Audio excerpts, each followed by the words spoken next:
Lankan premier লিগে এবার দেখা মিলবে বাংলাদেশি ক্রিকেট মহাতারকাকে। দেশের ইতিহাসে সেরা অলরাউন্ডার সাকিব আল হাসান। লঙ্কান দল জাফনা কিংস সরাসরি চুক্তির মাধ্যমে এই টাইগার তারকাকে দলে ভিড়িয়েছে। এলপিএল এর সামাজিক মাধ্যমের এক পোস্টে সাকিবকে গ্লোবাল টি-20 মাইস্ট্রো বলে আখ্যায়িত করে। মাইস্ট্রো একটি ইতালীয় শব্দ যার আক্ষরিক অর্থ গুরু বা শিক্ষক। সেখানে আরও জানানো হয় 2026 আসরকে সামনে রেখে জাফনা কিংসের সঙ্গে চুক্তি করেছে বাংলাদেশি অলরাউন্ডার। সাকিবকে তো আর এমনি এমনি দলে জায়গা দেননি। তারা জানেন এই অলরাউন্ডার তারকা ব্যাট কিংবা বল দুই বিভাগে যে কোনো মুহূর্তেই এক হাতে ম্যাচের মোড় ঘুরিয়ে দিতে পারেন।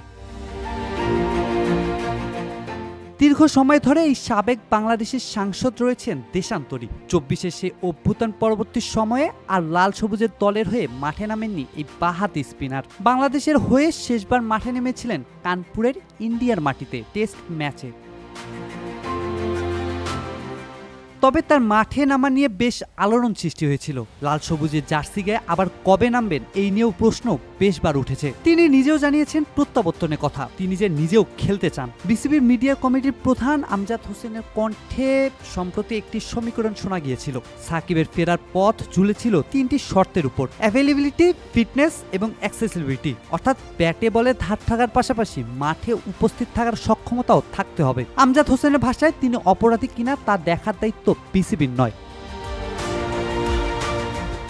তবে তিনি যে মাঠ থেকে একেবারে হারিয়ে গেছেন তা নয়। আইএল টি-20 25-26 আসরে এমআই এমিরেটসের হয়ে দুবাইয়ের মাটিতে নেমেছিলেন বাংলাদেশের ক্রিকেটের এই বড় পুত্র। এবার লঙ্কান লিগে কেমনটা করবেন সেই চিরচেনা ধার আছে কি নাই তা দেখতেই ভক্তদের চোখে থাকবে 75 নম্বর জার্সি পরিহিত এই খেলোয়াড়ের উপর।